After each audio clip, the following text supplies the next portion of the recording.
Gente, só dando um recadinho aqui. Nesse caso, a gente vai estar com o vídeo aberto e com o áudio aberto só quando o Marcelo terminar de apresentar, tá? Só para a gente evitar que caia, que fique ruim a apresentação, tá? Então, quando o Marcelo terminar, a gente libera o áudio e o vídeo de todo mundo, falou?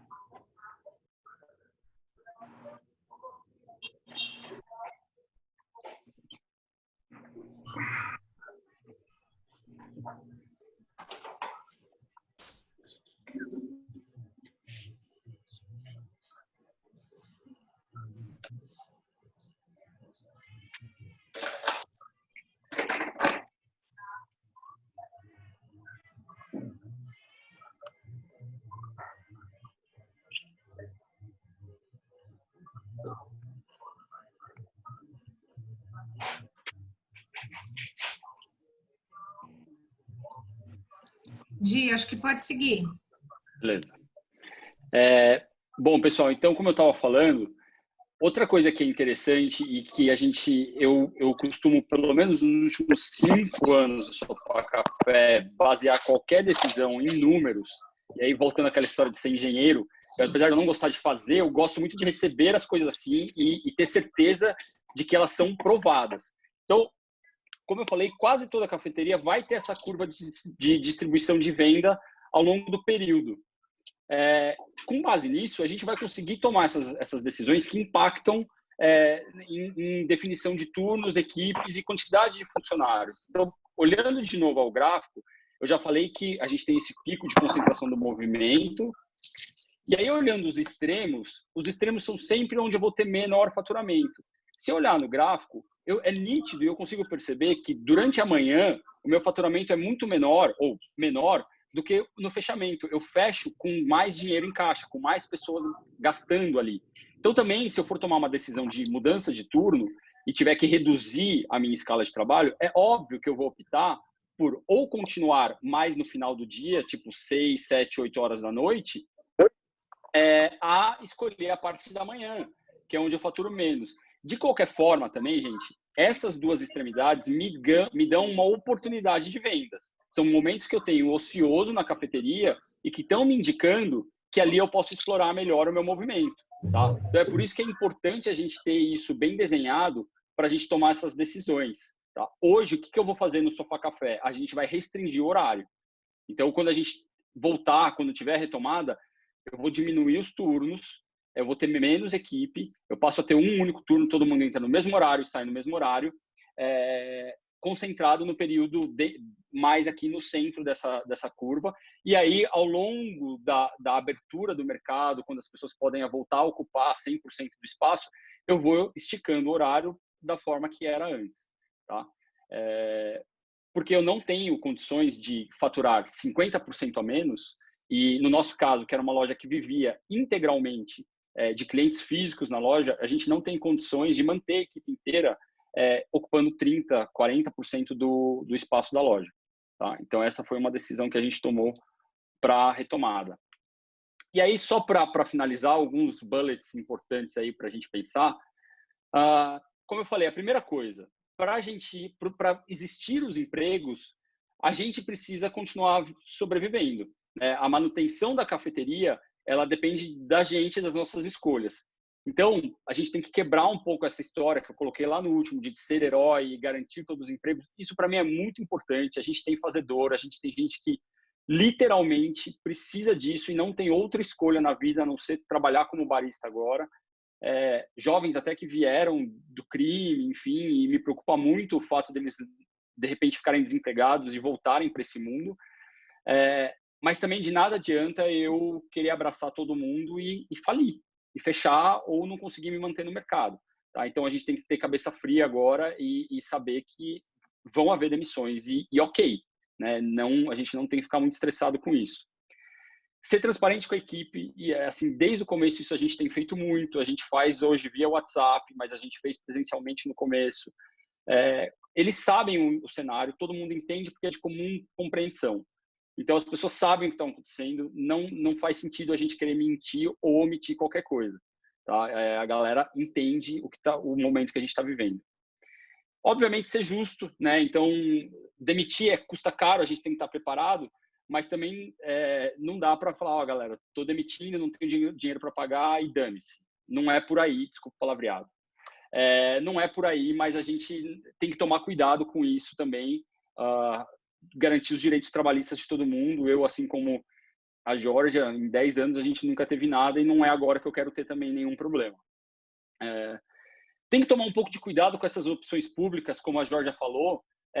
Por exemplo, essa medida que tem de afastamento de equipe, isso a gente está usando. A nossa equipe está inteira afastada no seguro-desemprego, alguns estão home office, mas isso garante estabilidade, né? Ou seja, se eles usarem 1, 2, 3 meses dessa medida provisória, por enquanto é possível 2 meses, eu tenho que garantir esse emprego por 2 meses quando voltar. Ou seja, eu entrei nisso e agora, quando voltar a minha operação, os próximos 2 meses eu tenho que estar com a equipe inteira.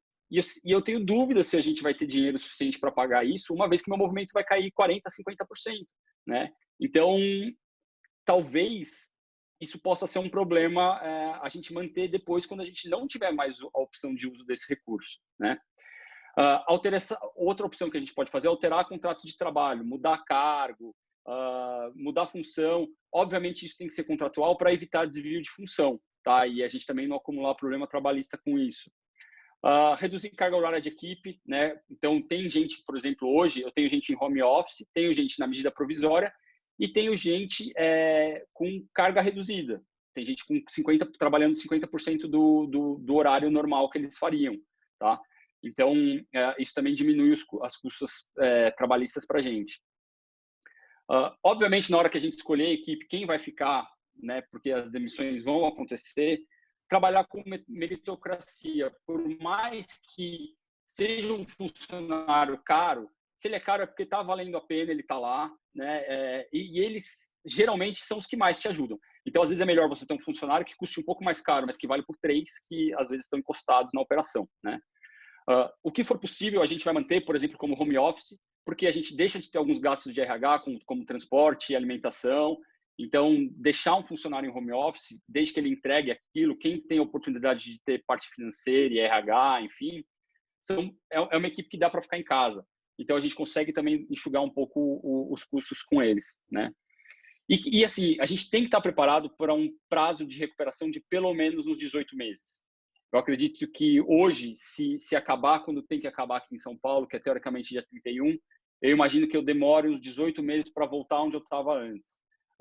Então, vai ser um período longo, né? A gente está falando aí de quase 2 anos. E só para finalizar é isso, gente. Não ser herói.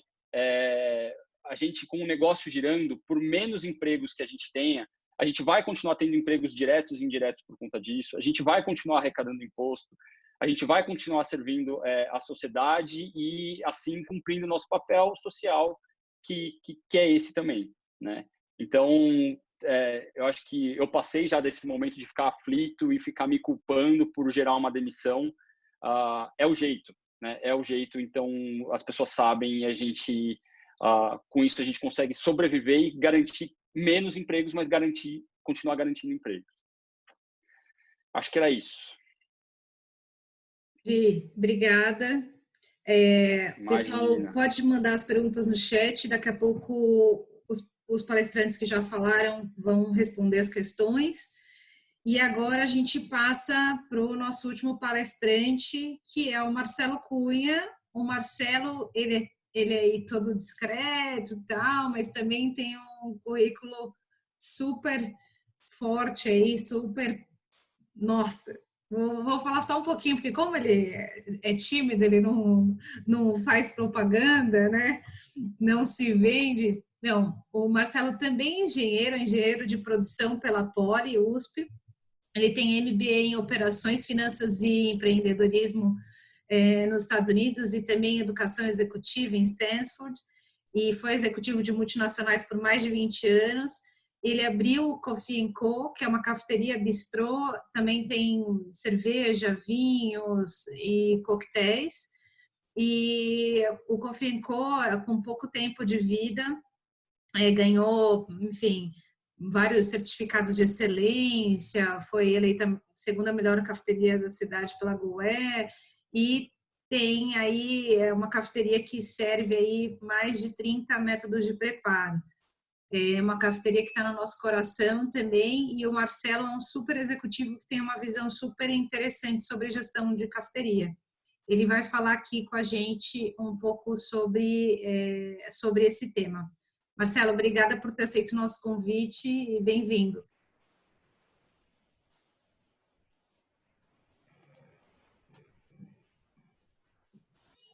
Oi, tá no mudo. Alô, estão me ouvindo? Oi, agora sim, obrigada. Então tá bom. Boa tarde a todos, é um prazer estar aqui com vocês. Gil, muito obrigado pela apresentação. E vamos lá, vamos discutir essa parte. Eu chamei de redução de custos, né? Mas na verdade é uma visão bem ampla, não é só de custo, é custo variável, custo fixo, despesa, investimento e tudo mais. Na verdade, a apresentação vai bem em linha com o que a Georgia, né, e o Diego falaram, de todas as dificuldades que a gente está passando no dia a dia. Então, hoje todo mundo deve estar se perguntando: como é que faço delivery, não faço delivery, continuo fechado ou abro agora no começo de junho, deixo mais para o final de junho, fecho a cafeteria. Eu sei que é uma coisa que ninguém gosta de pensar, mas é um fato, a gente tem que pensar, né? E para a gente tomar todas essas decisões de delivery, não delivery, abre, fecha e tudo mais, a gente precisa analisar custo. Provavelmente muitos de nós aqui estão o dia inteiro dentro da cafeteria, do bistrô, seja o que for, e a gente tem um feeling do que está acontecendo, a gente sente o que está acontecendo. Só que para tomar decisões tão sérias, tão fortes, a gente precisa ter números. Como eu sou engenheiro, eu vi que todo mundo aqui é engenheiro também, os números ajudam muito a gente. Então, eu vou passar algumas coisas, os números mínimos que eu acho que a gente precisa ter. Muitas empresas vão ter um pouco menos do que eu vou falar, algumas vão ter mais ou menos do que eu estou falando, e algumas podem ter até muito mais do que eu vou falar. Eu vou dizer o que eu acho que, nesse momento, é o suficiente para a gente tomar uma decisão informada. Então, a gente vai falar sobre o que a gente precisa para reduzir custos. A primeira coisa é medir. A segunda coisa é acompanhar, né, comparar, e a terceira é fazer um plano de ação. Então, nossa apresentação agora vai falar sobre como medir os custos. A primeira coisa que eu sugiro que todo mundo faça, que todo mundo tenha, os custos divididos por contas, né? Então, eu dividi 11 contas aí. Então, um exemplo, foi muito importante para mim ter os custos separados nessas contas, porque quando a gente resolveu dia 20 de março, né, que caiu muito nosso movimento, a gente veio acompanhando, foi caindo. Eu sabia exatamente quanto que eu faturava por dia, quanto que era meu custo por dia, então eu falei, bom, estou faturando menos do que meu custo, então está na hora de parar, não adianta ter risco de passar o Covid, né, para os funcionários, para os clientes, para as famílias e tudo mais. Então, como a gente tem tudo medidinho, a gente parou antes do governo, porque a gente sabia que já não estava mais valendo a pena. Então, eu sugiro que a gente tenha os números ali, por exemplo, o número 1, a conta 1, a folha de pagamento, IPT, VR, plano de saúde, cesta básica e demais benefícios. Todo mundo tem parte disso, tudo isso, ou seja o que for, mas a gente tem que ter todo esse controle. E como o Diego estava falando, não tem como você manter a quantidade de funcionários se você não tem o faturamento para aquele número de funcionários. Então, essa conta aqui está ligada com faturamento e tudo mais. Depois, a segunda é o alimentos e bebidas. Então, a gente tem lá o que a gente gasta com bebida, com hortifruti, com proteína, com mercearia, com refrigerados, etc. Quanto que a gente gasta de impostos? IPTU, Simples, FGTS, GPS, DAS, DARF, todos os impostos que a gente tem. A outra conta, aluguel, luz, água, gás, a gente tem que ter tudo isso planilhado. Terceirizados, temos aí empresa de nutricionista que acompanha a gente, tem o contador, tem a manutenção, tem o lixo que vem diariamente, dedetizador, propriedade intelectual. São exemplos de contas, né, que eu acho que boa parte de vocês devem ter. Daí, marketing, quanto que a gente gasta de Facebook, de Instagram, de Google, assessoria de imprensa, sites de reservas, eventos, etc. TI, o que a gente gasta de site, de e-mail, de celular, de fixo, internet, Wi-Fi, TV, som, segurança, ponto de venda, né, back-office, o sistema que a gente usa para tocar a empresa. bancos, quais as tarifas que a gente paga, quanto que vai de aluguel de máquina, quanto que vai de juros, quanto de taxa de máquina adquirente, taxa de cartão de crédito, débito, voucher, material de limpeza, higiene, associações como Sintoresp, Abrazel, NR, seja quais a gente for associado, e investimentos. Eu pus investimentos aqui porque a gente acaba gastando dinheiro para comprar máquina nova, trocar máquina que quebrou e tudo mais. Então, na verdade, aqui é tudo que sai. Tudo que sai está aí. Praticamente tudo que sai está aí. Então, a gente precisa acompanhar isso na vírgula. A gente tem que saber quanto está em cada uma dessas contas. Por quê? A gente sabe o que entra e o que sai, e a gente vai lá no banco e vê lá o quanto que está no nosso, quanto que sobrou na conta, né? E o quanto que sobrou na conta é o resultado dessa do que está aí, ó, do que saiu e do que entrou. Então, para você conseguir reduzir custos, você precisa saber exatamente quanto que você gasta em cada uma dessas contas. Daí você vai procurar negociar com fornecedor e assim por diante. Então, é muito importante que a gente tenha isso. Depois que a gente medir os custos, eu vou dar uma ideia aqui do que eu acho que a gente precisa ter para comparar, né? Como é que a gente vai comparar todas essas contas?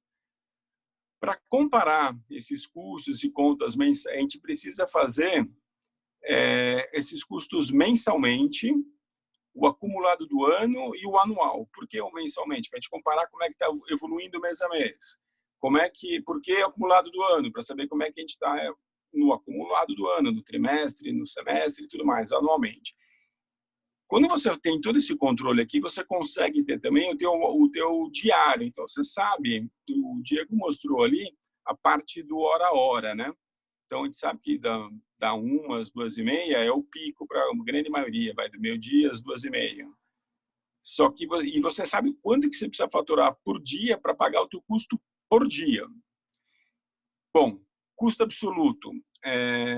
Custo absoluto é tudo que você, as contas que você pagou. Então, pode ser que no mês a mês esteja subindo, pode ser que esteja descendo, mas isso não quer dizer que é bom nem ruim. Porque se está aumentando o número de clientes, se está aumentando o faturamento, o custo absoluto vai aumentar. E às vezes ele está caindo, mas é porque está caindo o cliente e faturamento. Então, na verdade, você precisa saber o custo absoluto, porque são os boletos que não param de chegar, mas você tem que entender como que ele está em proporção à quantidade de clientes que estão entrando na sua loja e a quantidade de o faturamento, né, que você está tendo. Bom, feito isso, você também precisa do ticket médio, né, que é o gasto médio por cliente, e o giro, clientes por capacidade disponível. Na hora que você tem tudo isso da maneira que eu falei, você vai conseguir conhecer alguns números mágicos, por exemplo. Então, é a porcentagem do custo da conta pelo custo total. Então, o aluguel, que número mágico é? Quanto que é o aluguel? Geralmente, o aluguel é de 5% a 10% vai do teu faturamento. Então, 8%, se você tiver com os 8%, você está com um aluguel ok. Outro número mágico, o marketing. Você vai gastar com marketing, sei lá, 3%, 4%, 5%. Se for muito mais do que isso, você vai ter que tirar de algum outro lugar. Então, você precisa entender esses números. Porcentagem do preço final em relação ao custo de AMB. Bom, o custo de AMB, você vai fazer o teu preço final vezes 3, teu custo de AMB, vezes 4, vezes 5. Dependendo disso, é a margem que vai te sobrar e o quanto que você vai ter para gastar com o que não é a AMB. Então, você tem que entender todos esses números. Se você não entender esses números, você está indo meio que à deriva. Ok? Então, bom, você mediu, tem todos os números do jeito que eu falei, você mediu, você comparou, você entendeu se você está melhorando ou piorando, daí você precisa ter as suas metas, cada um vai ter suas metas e planos de ação. Então, como é que você vai definir as metas? Você vai ter que definir as metas por contas e totais. Então, baseado no desempenho em relação às metas, você vai definir seus planos de ação. A grosso modo, o teu plano de ação vai ter que tratar de avaliar fichas técnicas e procurar oportunidades. É difícil, é trabalhoso, mas é importantíssimo que todo mundo tenha ficha técnica de tudo, desde o café expresso até o prato mais complexo, porque é aí que você vai conseguir saber o quanto você gasta e o teu preço. E se você não souber exatamente quanto você gasta com o teu preço, você não vai conseguir tocar o teu negócio, né? Então, precisa das fichas técnicas. E você vai ter que negociar com o fornecedor de cada uma daquela, Marcelo, aquelas é muita conta, não dá. Mas para você entender e negociar com os fornecedores, você precisa ter tudo aquilo planilhadinho. Então, quando no dia 20 a gente fechou, a primeira coisa que eu fiz foi entrar em todas aquelas contas que eu já tinha tudo separadinho, quanto que eu estava pagando. Daí eu liguei para todos os fornecedores, renegociei com todos eles. Se eu comprei o que eu comprei e me entregaram, eu acho que eu não tinha muito que negociar, eu tinha que pagar, paguei. Agora, aqueles fornecedores que não estavam prestando mais serviço, por exemplo, nutricionista, manutenção, a gente está fechado, né? Então a gente sentou, conversou, renegociou e viu o que era bom para todo mundo, sempre usando o bom senso, porque a nossa nutricionista vai continuar, está com a gente desde que abriu, quando voltar, então a gente tem que fazer uma negociação que seja bom para os dois para continuar tocando o negócio, né? Tanto para a gente quanto para eles. E a gente tem que isso para as contas externas, né? E para melhorar os custos internos, obviamente, tem que envolver a equipe para tratar cada uma dessas contas. Então, na parte da ficha técnica, os baristas, e no caso a gente é um bistrô também, a gente é um restaurante, então o chefe, os cozinheiros, os baristas, todos eles têm que trabalhar nas fichas técnicas para reduzir o custo. Tem ar-condicionado, controle de que horas que liga, que horas que desliga, essas coisas que é bobeirinha, mas um monte de bobeirinha no final do mês é uma fortuna. Então é muito importante a gente ter a equipe com a gente, eles entenderem os números, o que eles precisam fazer, é importante a gente trabalhar com os fornecedores, é importante a gente fechar a ficha técnica. Ok? Uma outra coisa que eu acho muito importante a gente tem que fazer bater o fluxo de custo ao longo do mês com o fluxo de faturamento. Porque dia 5 e dia 20 são, obviamente, os dias mais pesados, né? Porque a gente vai pagar os funcionários, e como o Diego falou, mais ou menos uns 40%, 50% do nosso custo é o pessoal. Então, são os dias mais pesados. Se a gente não tomar cuidado de colocar a outra conta muito pesada, para mim, no caso, é a energia elétrica. Como eu te falei, a gente é um restaurante. Então, se eu deixar todas as contas mais pesadas até nos 10 primeiros dias, eu vou ter que ter muito dinheiro nesse período para pagar as contas. E nos outros dias, não.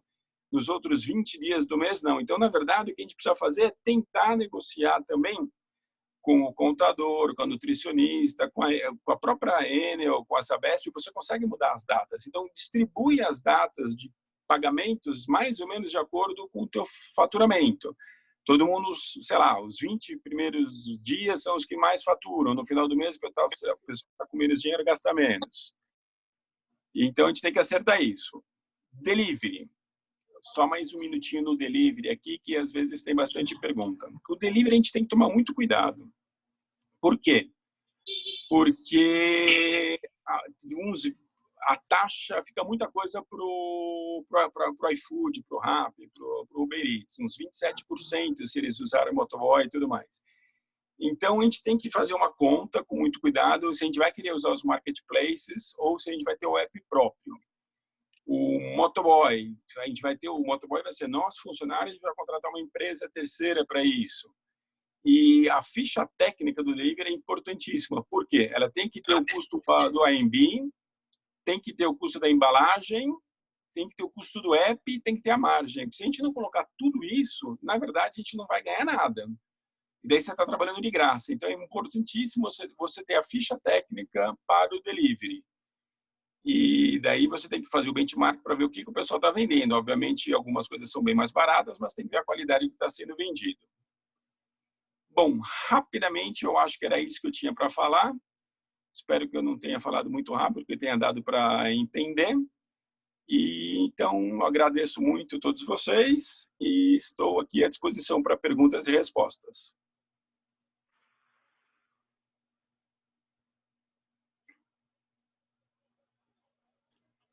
Eu não estou ouvindo. Desculpa, estava travado meu. Marcelo, brigadão. Agora, então, a gente vai seguir a ordem das questões que o pessoal foi mandando.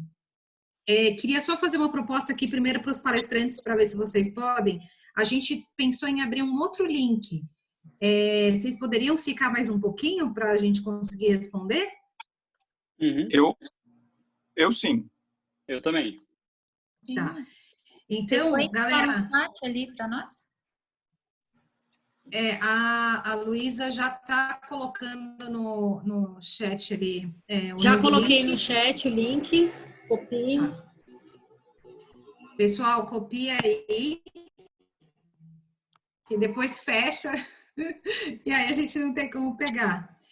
Eu acho que dá tempo da gente responder uma questão, talvez? Pode ser? Pode ser.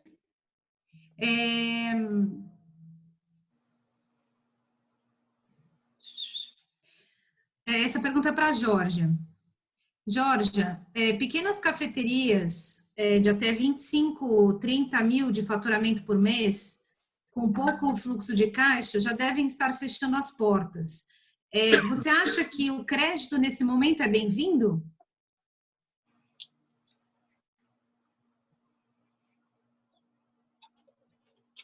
Ai, acho que ela saiu já. Georgia saiu? Eu saí. Alô, Georgia? Oi, ai. Já voltou. Então, voltou? Uhum. Georgia, tá ouvindo? Desculpe, eu já achei que era para sair já e sair correndinho já para entrar. A gente tem 2 minutinhos e é uma pergunta para você. Tá. Se cair, a gente já parte para o outro link, tá? Ok. Pequenas cafeterias de até 25, 30 mil de faturamento por mês, com um pouco fluxo de caixa, já devem estar fechando as portas. Como o crédito, nesse momento, é bem-vindo? A pergunta é da Márcia, do gerente do Orna Café. Então, como eu falei, depende realmente da disposição. O banco vai querer saber dessa cafeteria se ela está disposta a correr esses riscos, porque a partir do instante que ela queira um juro subsidiado, vai ter aquele compromisso de manter o número de empregos, certo? Então, como o pessoal já falou, é um risco que você vai ter que correr. Ou então, você pode pegar um financiamento, mas não vai ter um juro tão baixo como esse que você tem quando você se compromete a não demitir, tá? O normal que os bancos estão dando é 30% do valor do faturamento anual. Então, se ela fatura 30 mil por mês, ela vai conseguir em torno, sei lá, não fiz a conta, mas uns 90 mil reais, até 90 mil reais, né? E a carência que ela vai ter vai depender também do juro que ela quer pagar. Nessa medida que saiu hoje, eles vão dar esses 30%, com 36 meses para pagar. Eu não vi nada referente à carência, mas eu acredito que vai ter uma carência, né? E também não vi compromisso com a folha de pagamento, que foi editada hoje, na medida provisória não é MP, já é uma lei, que está em vigor. Basta saber há quanto tempo que os bancos vão levar para colocar esse produto em disponibilidade, né? Porque os bancos, principalmente iniciativa, né? Os bancos do governo, eles não têm a mesma urgência que a gente, né? Porque os funcionários públicos, né, estão numa outra vibe aí. Então, eles não andam tão rápido que nem a gente, nem sentem a urgência que a gente tem, tá? Mas eu acho que é válido, de acordo com o que cada um tem como seu futuro, né? O banco consegue perceber se você tem estrutura para levar adiante, porque ele vai analisar como era a tua situação antes do Covid. Ele não vai financiar para pessoas que já estavam mal das pernas antes. Ele vai financiar para aquelas pessoas que têm realmente condições de enfrentar uma crise. Eles vão ver isso.